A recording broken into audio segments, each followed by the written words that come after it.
This meeting is being recorded.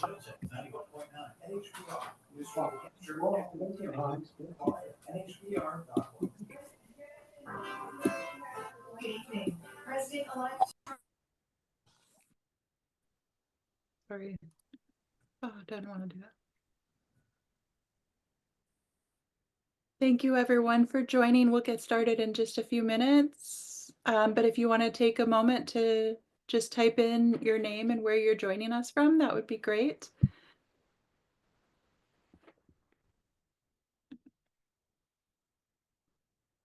Good evening, everyone. My name is Olivia Zink, Executive Director of Open Democracy, and we're excited to be partnering with the League of Women Voters on our using your voice in the state legislatures, best practices for testifying.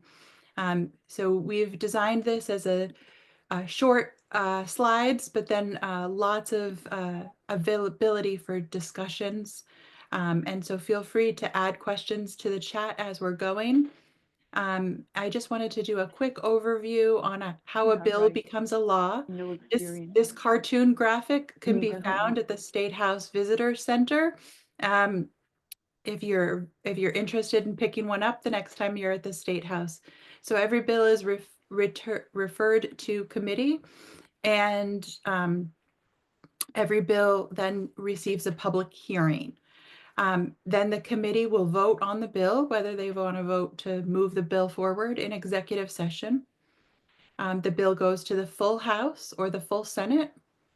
Then the process starts again, where there's a public hearing in the other body, the executive session, and the full House executive session or vote on it, and it will pass. It does not advance if the bill dies to the other body. Then the bills are enrolled. Lawyers take a look at the bills, then the House Speaker signs off on it, the Senate President signs off on it, and then it makes it to the governor's desk. So a quick version of how a bill becomes a law. And if anyone has additional questions, feel free to ask later on in the chat. We're going to just move on to the next slide. We really want folks to understand that there's lots of different processes in the legislative process for making your voice heard.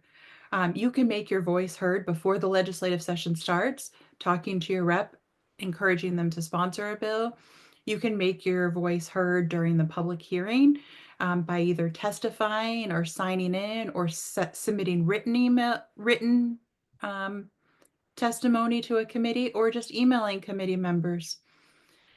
You can also make your voice heard when a bill has gotten out of a committee and is going to the full House or the Senate session by emailing or calling your own state representatives.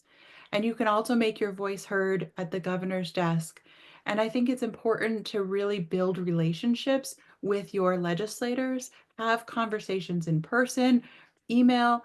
The more you can get to know your state representative. I have a brand new state representative who I met last night. So we met, grabbed a beer together. So I think it's important for you to sort of build those relationships. Some of the best advocacy work I have done is actually at the market basket, because you run into your state representatives and you can have a great conversation. So know that you have many different avenues to make your voice heard through the legislative process. Next slide, please. I'm going to turn it over to Liz Tantarelli from the League of Women Voters. Hi. So I realize some here in the audience have done this before. I'm really addressing people who've maybe tried it once or twice and don't know how to do it. That is, how to find a bill you're interested in. And once you do that, how to find out when it's being heard, so that you can either attend or sign in on it or send testimony. Also, how to find your own legislator, because many of us got new ones this year. I think we had about a 1/3 turnover of the House, which is not unusual. So you want to know who who your legislator is and how to contact them. We'll talk about how to sign in on bills. Not everybody can get to the State House to testify in person, but there's a way to make your voice heard, just yes or no in favor of a bill or opposed. And we'll talk, it's a little different between the House and Senate. And also, right from the convenience of your computer, you can watch public sessions online. So at this point, if all goes well, I'm going to share my screen. I'm going to stop someone else's screen sharing. And I am now going to pull up the General Court's website. I'm hoping everybody could see this. This is the home page of the legislature. All right, looks like I did it. So, you know, our New Hampshire legislature is called the General Court, and up here on the top of the screen, you can see the URL is gencourt.state.nh.us. So it's a little bit clunky, but not all that long. And so when you type that in, you will come to the State House Dome. That doesn't do you too much good, but follow my cursor and you'll see that there is a section devoted to the House, a section devoted to the Senate, and we're not going to talk about too much of the other things here. But let's say you're looking for a bill and you know a key word in the title, or you think you do, so we can scroll down a bit and you see current bills, find a bill. Now there are a couple of things to do. If you know the bill number, and we chose HB 67 as our sample bill tonight. If you know it, you can type it in. Doesn't have to be in caps. HB 67 works. Some bills have an FN after that. Ignore it. It's just it's a House bill, so HB, and its number is 67. Let's say you didn't know what that number was, though, but you knew there was a bill about accessible voting. That is, using machines to make the secret ballot accessible to people with visual handicaps. You can go down just a bit to Advanced Bill Search. I'll click on that. And this complicated thing pops up. The way I use it is right up here on the first blank line, title search, and I'm going to put in a keyword, and I'm going to try accessible. You can see I tried it once before because it made a guess. And what happens? But the bill comes up, HB 67, just the one I was looking for. Now, when you get to this, there are a couple of things that you can find out. For one thing, you can find out the text of the bill. You'll see over here on the left, it says bill docket, bill status, bill text. So let's say you want to look at the text of the bill. You can either click on the HTML or the PDF. If you plan to print it out, click on the PDF. So let me click on that and we'll look at it. All right, here is the bill we're using as our sample tonight. We've got the bill number. There's that FN. As I said, you can ignore that when you're typing in things. It just means there's a fiscal note attached to it. It has a title that may or may not be very informative. Relative to agreements with the Secretary of State for the use of accessible voting machines. What the heck is that all about? Here are the sponsors. Representative Page from Rockingham District 11. Representative Wary. This is a nice bill because it's got bipartisan sponsors. You can't tell that from here, but if you looked up each of those representatives, you see they come from two parties. It's being heard in election law. The analysis is what might tell you in summary what the bill is about. This bill directs cities and towns to enable access to voting for individuals with disabilities during elections. We do that already in state and federal elections. This now starts applying it to municipal elections. And here's the bill text, and it explains that if something's in bold, it's new language. If something's crossed out, it's crossed out. So you'll get used to reading bills. I'm going to go back to that beautiful page we saw. This is all about that one bill. So that was the text. Here's the docket. It will tell when this bill has a hearing. Sometimes, especially later in the session, you can just look over here to the right. You'll see it's in committee. And its next hearing is January 21st at 10:20 in LOB room 306, 308. So if you've been there, you know that LOB is the Legislative Office Building, that great big granite thing behind the State House across the street. And room numbering is obvious. This is when the bill is scheduled to be heard, 10:20 a.m. It will never be heard before the posted date. It might be heard an hour or 3 hours or 8 hours later. Who knows? It depends on what came before it. And if, excuse me, eventually you can click on bill status to find out what happened in committee and what was the vote in the House. Of course, none of that, everything would be blank right now. So if you've never done that before, this is a helpful thing to find it. I'm now going back to the General Court's homepage. I can do that here in the upper left and just click, or I could have gone back. Because what I want to talk about is how to find out who your own legislators are. And you can find out both your senator and your state reps from the same thing. But let's go here to House. I'm going to click on House in the menu bar, and you'll see the second item is House roster. If I click on that, I have two choices. If I know their name and I just want to find out their email or something, I could pull down their name. Glenn Bailey, I don't know who he is, but I could click on it. But let's do what most of us have to do. That is, we had an election last fall, somebody won. Let's find out who it is for your town. So I'm going to pick a town. They're alphabetical. I can scroll down. And if many of you are from cities, you know you're in wards. So I just recently moved from my house in the woods to an apartment in the big city of Manchester. And I'm going to click on Manchester here. And you'll see that for Manchester, there are a lot of representatives. Well, it's the state's largest city. Of course they are. They're listed by district. And I said, I don't know what district I am. I do know what ward I am, though, because I had to know that to vote. So I'm going to scroll down Ward 12. That's my ward. And I can see here that Jessica Grill and Stephen Kesselring are my new reps. And I met both of them and very much enjoyed that.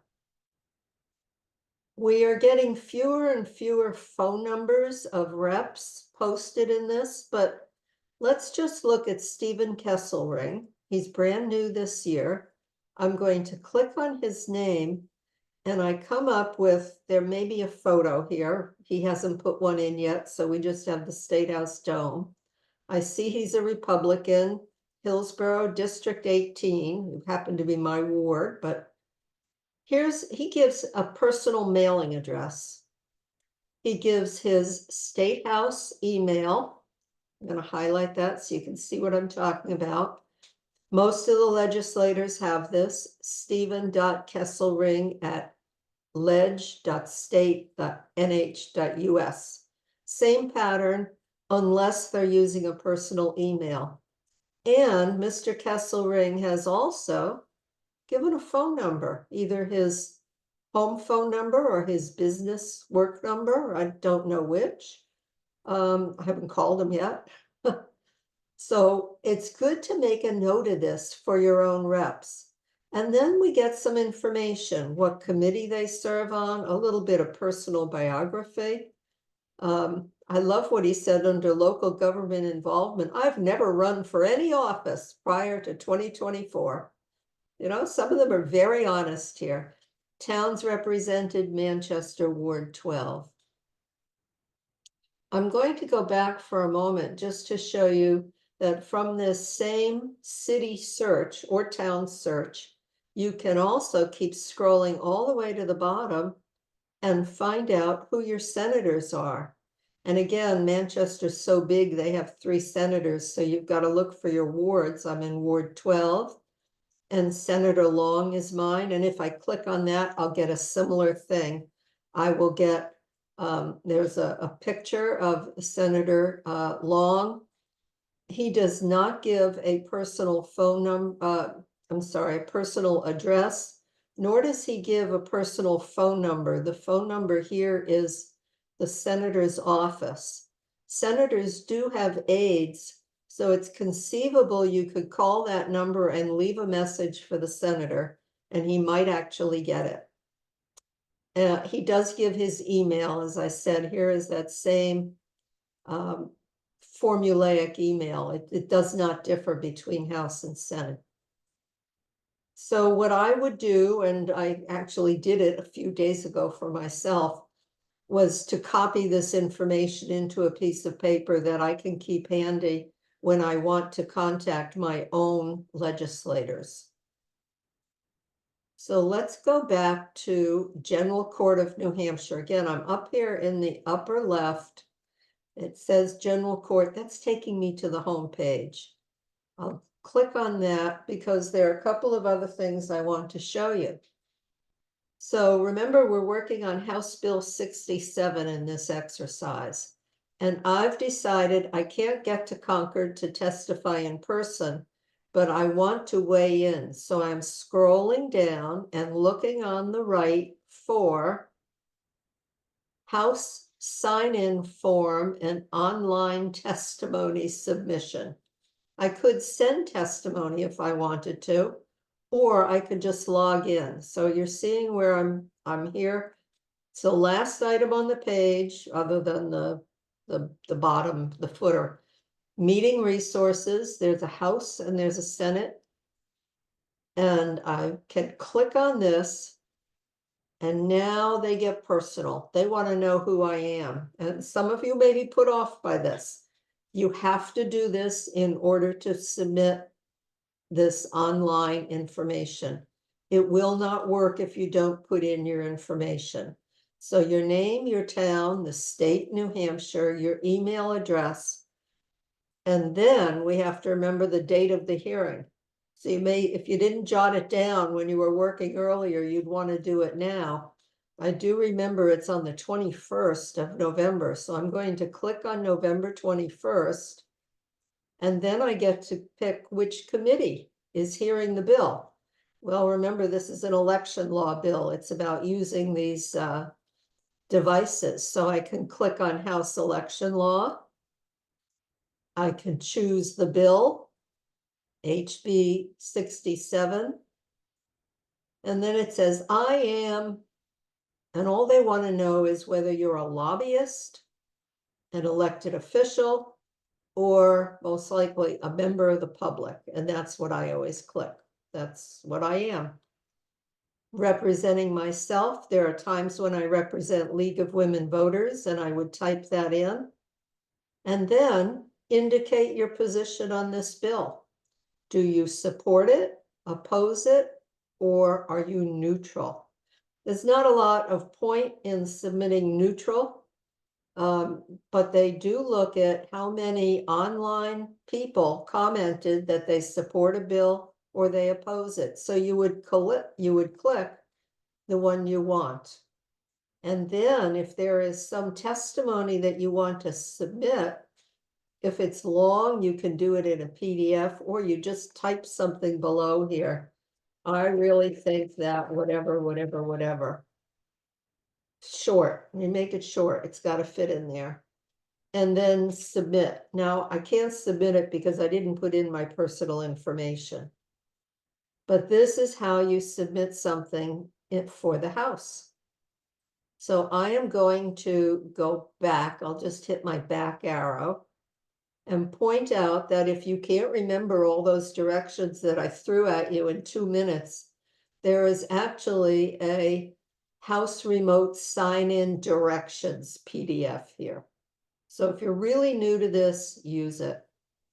Here is the Senate. We can look at Senate remote sign-in. I don't know why they're not using the same form. Wouldn't that be nice? You know, and the bill is not in the Senate, so I can't click on it. But you can see it's similar. You pick a date, there's going to be a committee, you choose the bill by number, you choose I support, I oppose, and so on. What you cannot do here is submit written testimony. So in order to do that, let me again go back.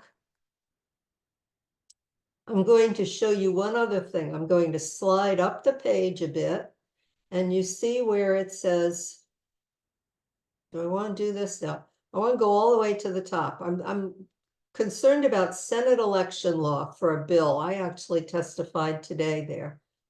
So up in the main menu, I'm going to Senate.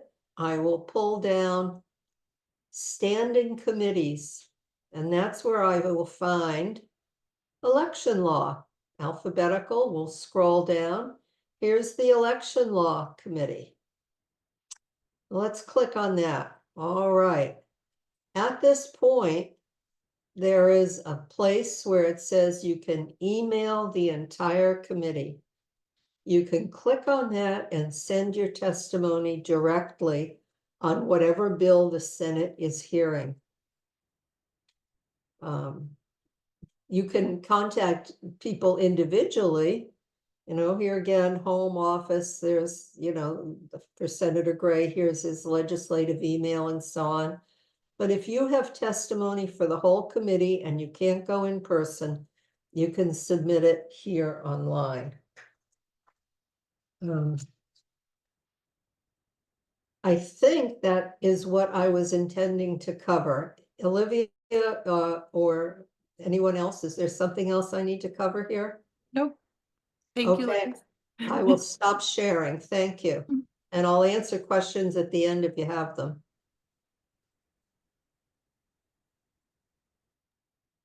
All right, so that comes over to me. So continuing on with emailing your legislators. So when you're drafting up your emails for legislators, you want to be very clear what position you want the legislator to take, stating you want them to support or to oppose, or if you choose neutral, to remain neutral, and why that is. What is your reasoning behind that? It's always important to include the bill number and a brief description of that bill so that there's no confusion or any miscommunication that occurs, because there are instances where similar bills may be heard on the same day and you don't want them to mix them up. You also want to identify yourself as a resident of the town you reside in, so that way they know who you're a constituent of. Now, I have included some helpful links here. A link directly to where you can search for your senator and for your House representatives, as well as for HB 67, we have created a UJoin email, which is basically, I will go ahead and click that link. Are you guys still seeing my screen here? Yes. Okay, perfect.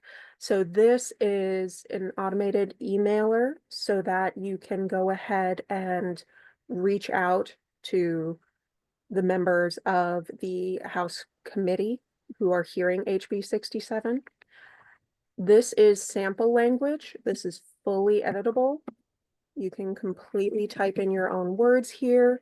Same thing with the subject. We do this for priority bills regularly. So if you are part of our teams or our mailing lists, we put out regular legislative alerts that will include links to resources like this so that it's easy for you to just reach out and send an email directly. And let me get back to the slides. 1 second here. There we go. And I will pass it on over. Oh, there we go. Pass it on over to Henry. Okay, hi everybody. I'm Henry Vayu. I'm a lobbyist in Concord. Started lobbying in 1986. So I've been doing it for a while. And we have a bunch of different clients. We work with Open Democracy and a bunch of other clients. And so I've helped folks with testifying over the years. So they just started hearings this past week. If you're going to a hearing in the House, there are, depending on the committees, between 18 and 22 members on the committee in the House. In the Senate, there's typically 5. So if you go to a Senate hearing, it's a much smaller group that you're speaking to. It's just a much smaller room.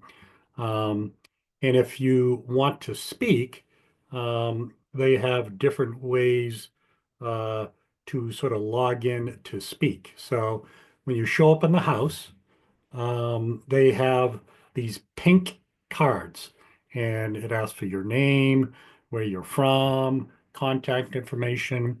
It's important to fill one of those out, and those get passed up to the chairperson of the committee. And then the chairperson goes through those and makes sure that everybody that signed one of those gets to speak. So if you go to the hearing and don't sign up on one of those, you won't get called. So it's important to do that. On the Senate side, it's a little different. They don't have pink cards. They have a sign-in sheet. And those that want to testify, you fill in your information, and then they have a box that says wishing to speak, yes or no. If you want to speak, obviously check yes. Some people show up and they just want to listen, and you can just check no. Every single bill gets a hearing, which is good. Some committees have a ton of bills. For some reason, there are a lot of election law bills this year, so the election law committee is pretty busy. When you think about and look at the people on the committee, they come from all different kinds of backgrounds. Some of them, like on the election law committee, some of them have had some election law experience, volunteering at the polls or, helping out some way with elections and have some familiarity with the law. And then you have some others that have had no experience, interested in election law, and over time they learn a lot, but especially at this point in time, in the very beginning of a session, where you have freshmen, this is their first time sitting on a committee. Some of them, as I said, may not have a lot of experience. So sometimes you may know a little more than some of the people on the committee. Don't assume that everybody on the committee knows more about the subject matter that you're addressing. Sometimes you may know more. So don't be intimidated, in that fashion. I always tell clients, keep it to 3 minutes or less. Um, you know, People that go to hearings, you go to a hearing, you're all fresh, you're ready to go. You could speak for, 15 minutes or whatever. But you got to remember, especially like in the afternoon, if you show up to an afternoon hearing, they've already been sitting there for 4 hours, uh, maybe 6 bills that came before the one you're speaking on. They've heard people speak all day. If you go more than 3 minutes, their eyes are going to start to gloss over. They're going to start looking around. Your first 3 minutes are when you really have their attention. You sit down, state your name, where you're from, and immediately state whether you're supporting the bill or opposing the bill, and then your top 3 reasons why you support or oppose. You may have 5 or 6 great points, but I would keep it to your top 3. If you have more things you'd like to to express to them. It's always advisable to submit written testimony, even if it's just in bullet point form. So you can submit that, they'll read that. But I find, try to keep it to 3 minutes. Using personal examples is always good. Telling a story, something that you're aware of or something that happened to you. Any data that you have that can back up your point. We all have opinions. But if there's a study or something that you're aware of that can back up the point you want to make, it's important to include that. And provide them either the link or where they can access what the data that you are referring to.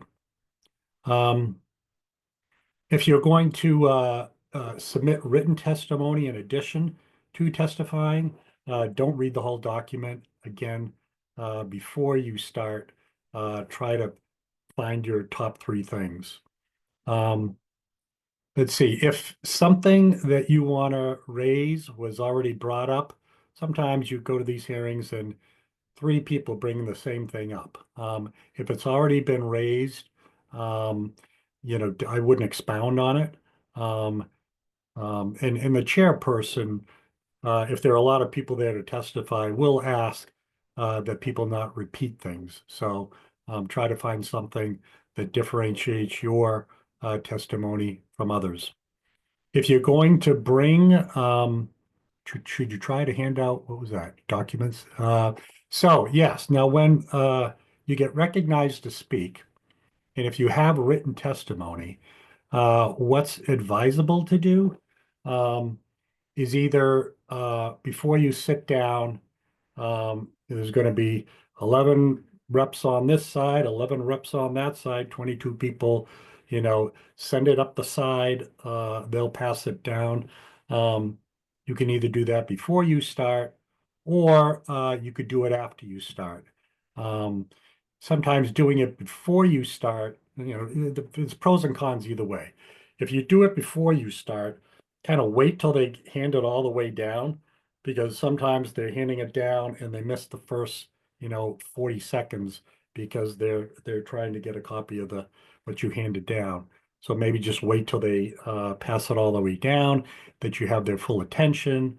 The benefit of it doing beforehand, if you do have data or something you want to back it up with, if they have it in front of them and they can see what you're talking about.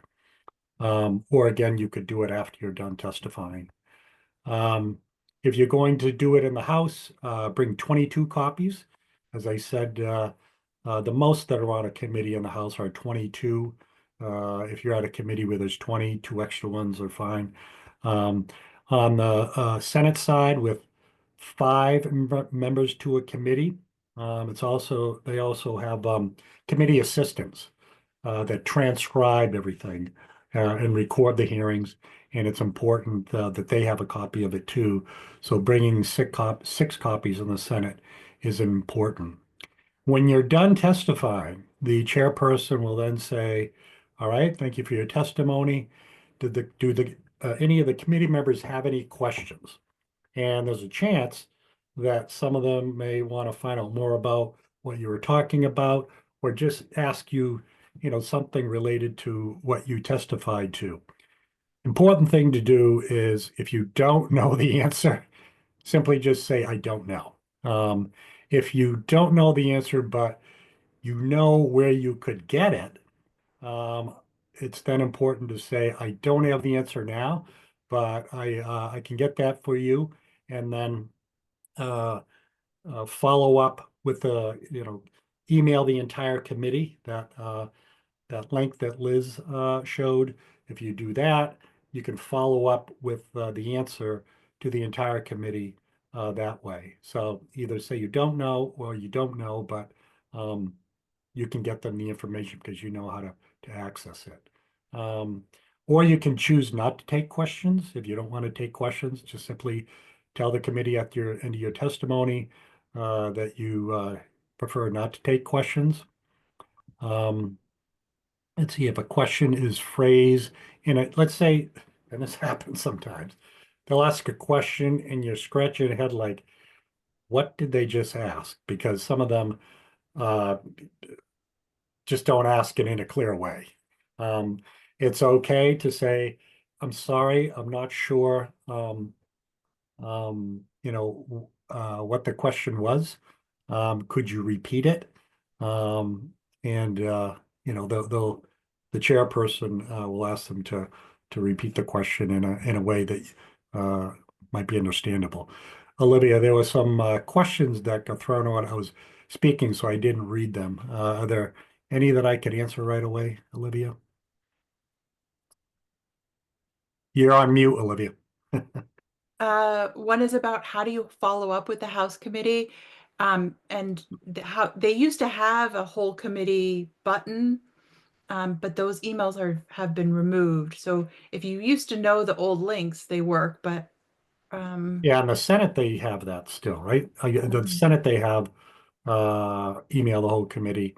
In the House, Yeah, I think if you sent it to the chair, yeah, and asked the chair to forward it onto the committee, the chair will do that. So just go to the committee page, find the chairperson, click on it, email the chairperson, and follow up with the chair, and the chair will make sure that the other committee members have it when they're going to be discussing it in executive session.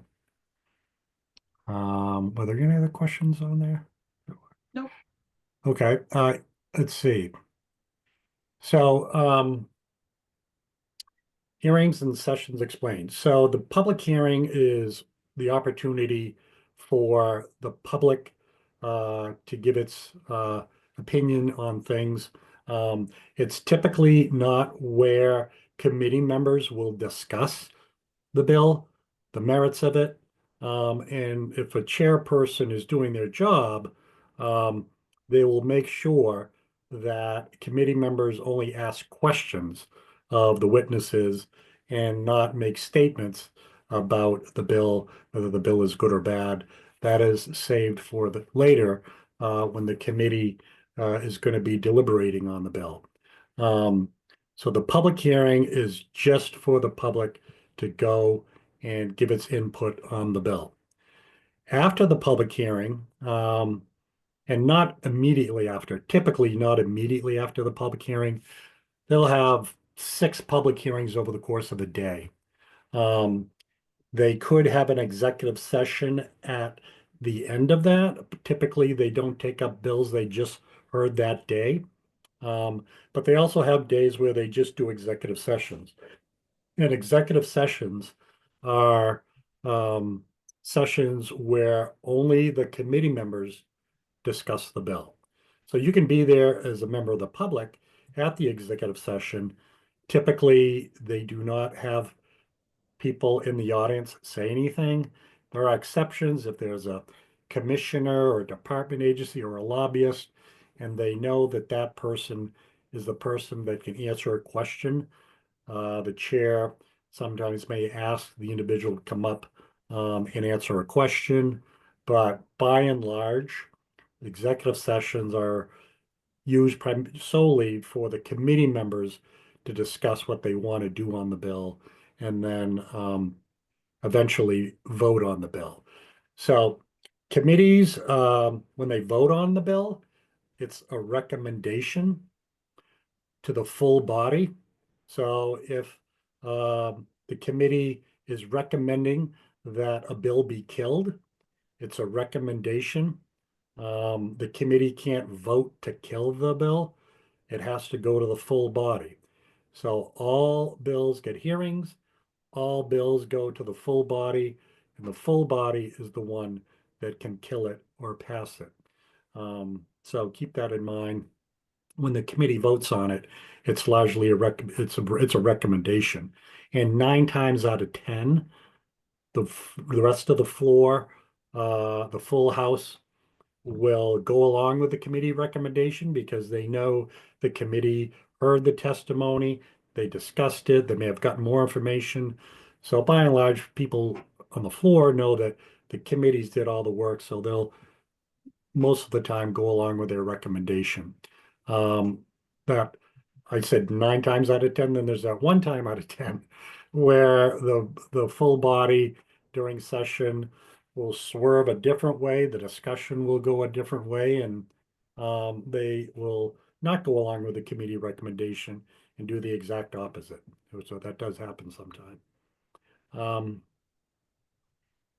So the full body is the one that the full House and the full Senate are the ones that can vote to kill it, pass it, or send it to study. Were there any questions that came up that I could answer or no? Nope, we answered some of them in the chat, but yeah, if you don't want to testify, you can definitely sign in. Yes, There's yeah. sign-in sheets. I think that might actually mean using signage as in like holding up signs in opposition or support. And Oh, that is something that you can do outside of the building. yeah, they typically don't want any, sometimes they won't even let you take the signs in the building. Yeah. So, oops, turn this off. But sometimes so, you can, before a committee room, hold a sign, Yeah. or before a full vote, hold a sign outside.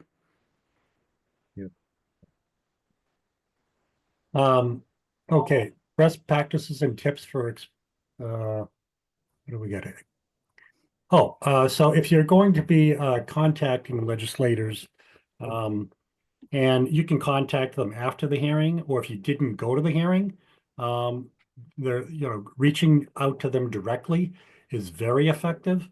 Calling legislators, so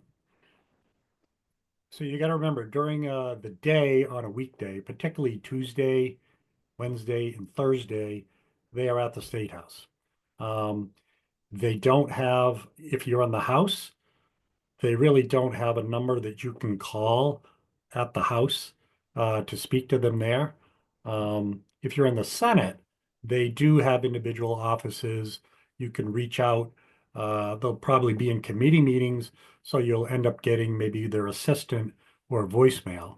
But if you're trying to reach someone in the House, really the only way to get to them is through their phone number that's listed in their contact information. Some of them don't give their personal phones, so you probably have to email them. But for those that do have their phones listed, um, they know they're going to get calls when they get home. So it is okay to call them. I wouldn't call them later than 8 p.m., but late afternoon to 8 p.m. is a good time to reach them. Again, Great. So during the there's two day, questions that came in, Henry. One says, is there a difference between signing in online and signing in the committee room? Should you do both, or should you just do one? I would do one. And Olivia, And Liz suggested doing both. So, I think you can you do can either. do both. You can do both. And then there's another question from Andrew about the difference between sending a bill to study and killing the bill. Yes. So in the first year of the session, killing is pretty easy to understand. The committee recommends it be killed, and the full House can kill the bill, and the bill's done. In the first year of the biennium, the committee recommendation is retain in committee.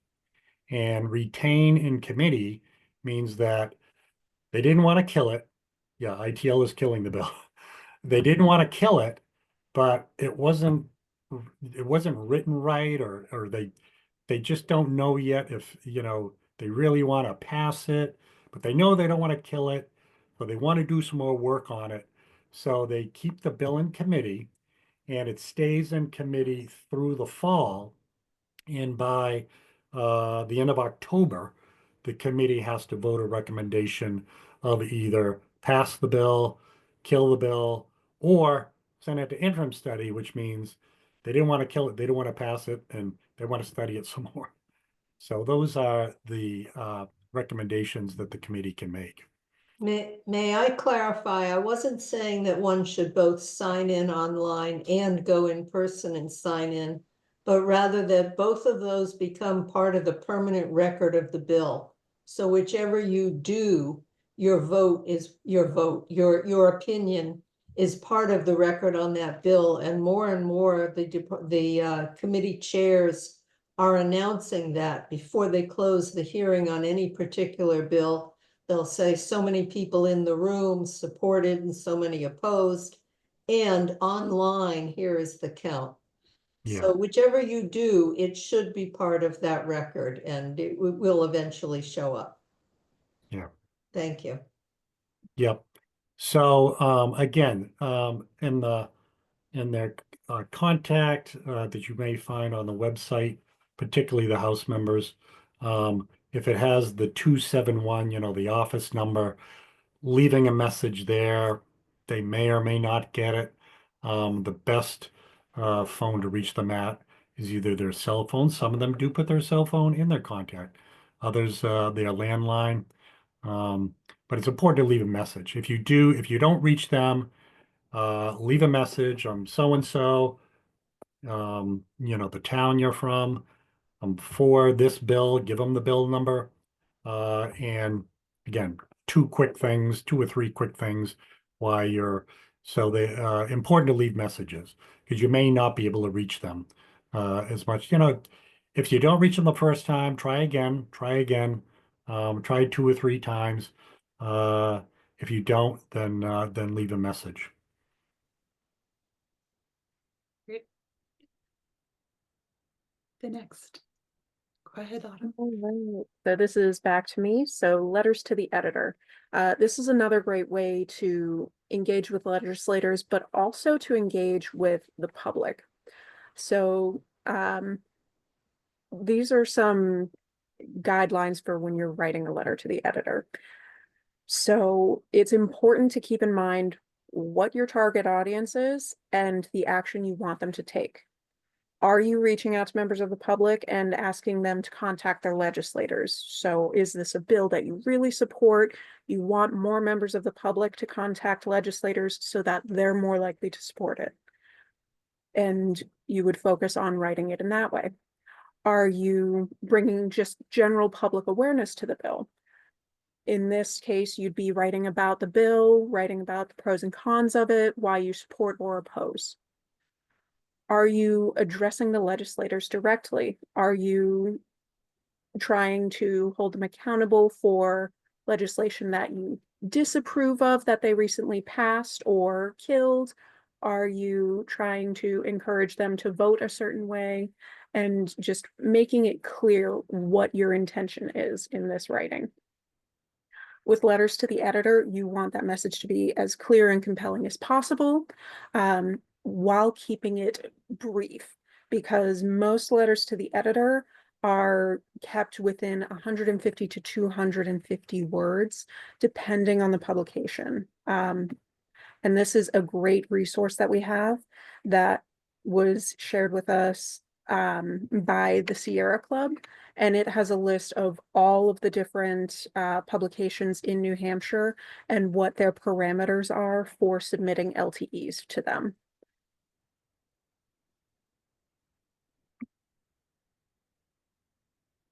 Also, legislators have social media accounts. So Ross Berry, who's the chair of election law, is a big fan of Twitter. And he retweeted something that Speaker Sherman Packard posted. This is another way to engage with representatives that might have a Twitter account. You can send them a direct message, or you can respond to something they've posted on Twitter. Representative Dave Muse is also very good at Facebook. Every week posts something on Facebook about what happened during the session day. Commenting on his Facebook page is another way where you can engage with his representative page. And then Representative Wendy Thomas has an Instagram page, and she always posts pictures of her in the bathroom mirror every time she's at the session. And so oftentimes, she'll post a message about what she's wearing or whatever, and you can be like, please vote this way on a bill, where you can direct message them on Instagram. So a lot of representatives, more than just email and phone, have other ways that you can find them out. I have heard that representatives have been contacted through their LinkedIn pages.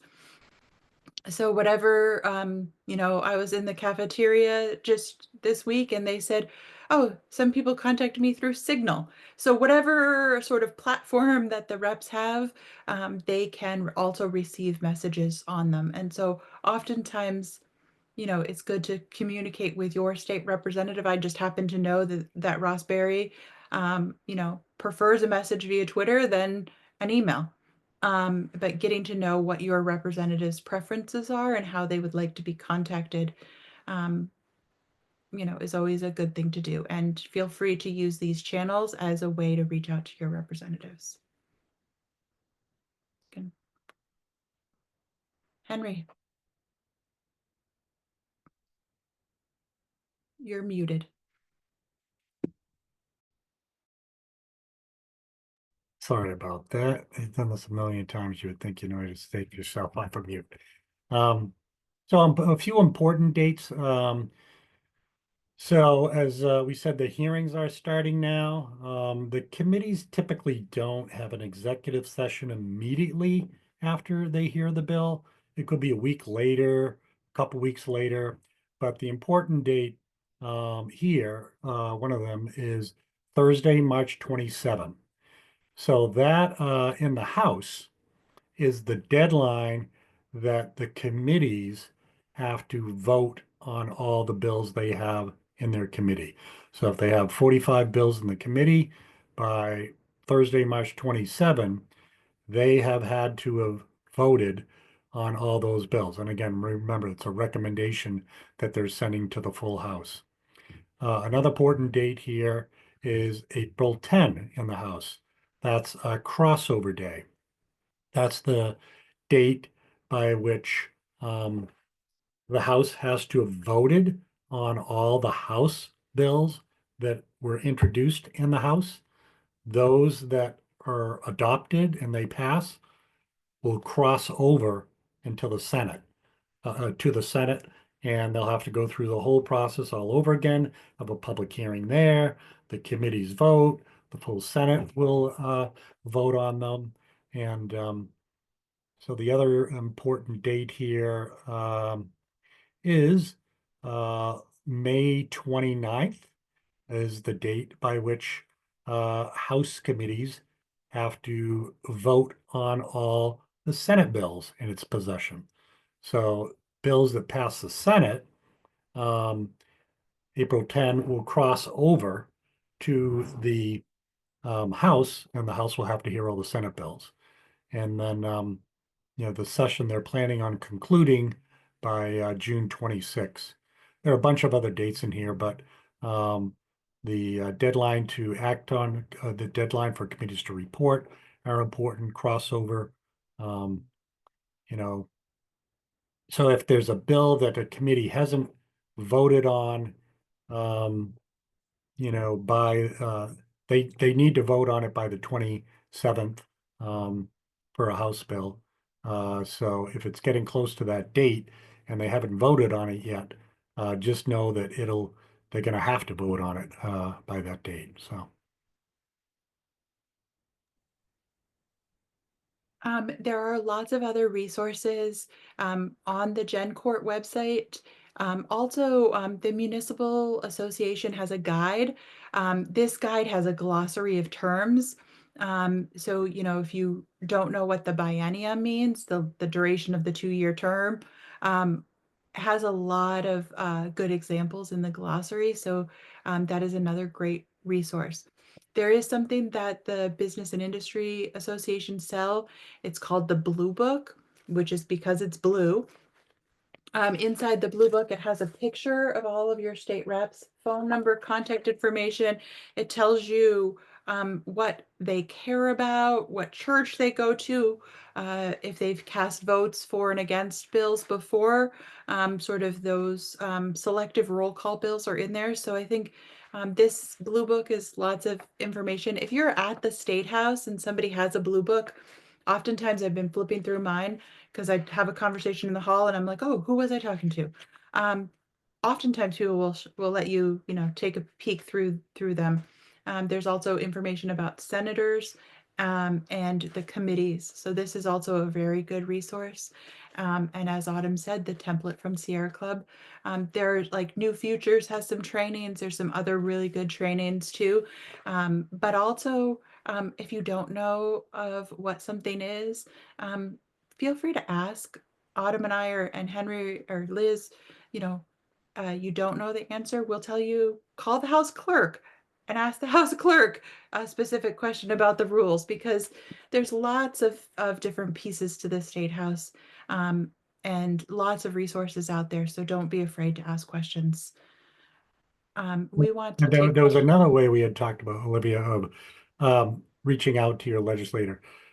There were so many people in the House that there are times when you'll run into a legislator in a grocery store. Take that opportunity. Obviously, the legislator shopping for their groceries, so don't spend, you know, 10 minutes talking to them, but you meeting them around town provides another opportunity. Of course, you need to know what they look like and be familiar with them. But if you know them, those are other great opportunities where just per chance you run into them. So Another option that we did not highlight is snail mail. You can send them postcards, you can send them letters. It's a great way to get in touch with them if they have a direct address listed. And there are a couple of questions that have popped into the chat. So if you fill out a pink card to testify about a House bill, and many people testifying before you have already brought up the same points, should you still testify or should you yield your time? And Liz answered that in the chat, yield your time. yeah, yield your time. I wouldn't get up and say the exact same thing, but I would get up and state your name and say that there were other people that said what you wanted to say, and so you're not going to repeat it, but you support the bill or oppose the bill. I love Doug's question about finding parking in Concord. That is always a tricky thing to do. So my advice is a couple of blocks by the court. There's some 3-hour parking. Washington Street is free all day, which is like about a 5-minute walk to the State House, or the parking garage by the YMCA. You do have to pay for parking there, but those 3 parking is spot. That's a great question, and always give yourself a little extra time, especially on busy session days. The parking by the State House can be a bit crazy, which is why I sort of suggest Washington Street, which is especially on a nice spring day, it's a nice walk from Washington Street. And then you don't have to worry if you've paid the meter 2 hours and the hearing runs over. Or you don't have to worry as much, but If you have a hearing in the State House, the only door you can get in is the front door or the door on the right-hand side that leads to the basement. That's handicap access. You can get in there, but the 2 back doors are always locked. So if you try to go in the back, it's going to be locked. Don't think the whole State House is locked. The front door is always wide open. And same thing with the Legislative Office building, go in the front door. So all of the slides are going to be shared in a follow-up email afterwards. That's a question that popped up in the chat. So we'll be sharing those out. Those links are live in those slides. So if you wanted to check any of those resources, you'll be able to just click on them and go look at them. great.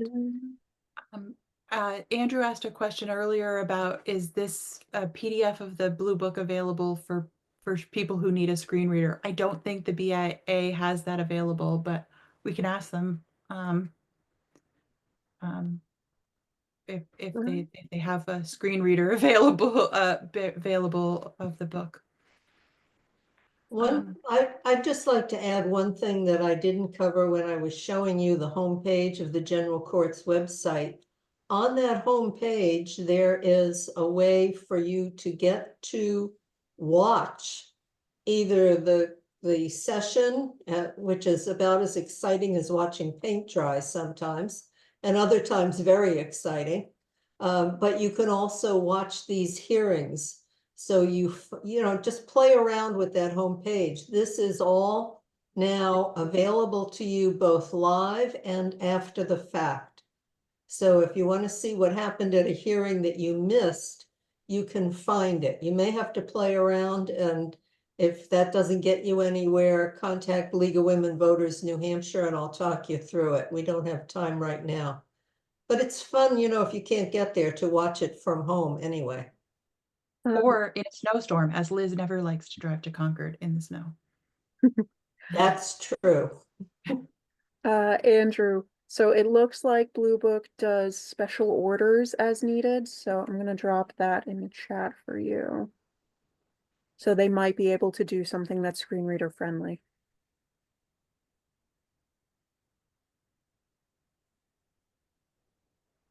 Great. Thank you all so much for being with us tonight. We'll send the recording and the slides out, but feel free to be in contact, and look forward to seeing some of you on Tuesday for the hearing on House Bill 67. And if you see any of us in the hallway, please say hi to us too. We appreciate it. I feel like the State House is a very friendly, nice environment. A lot of people say good morning to you in the hall.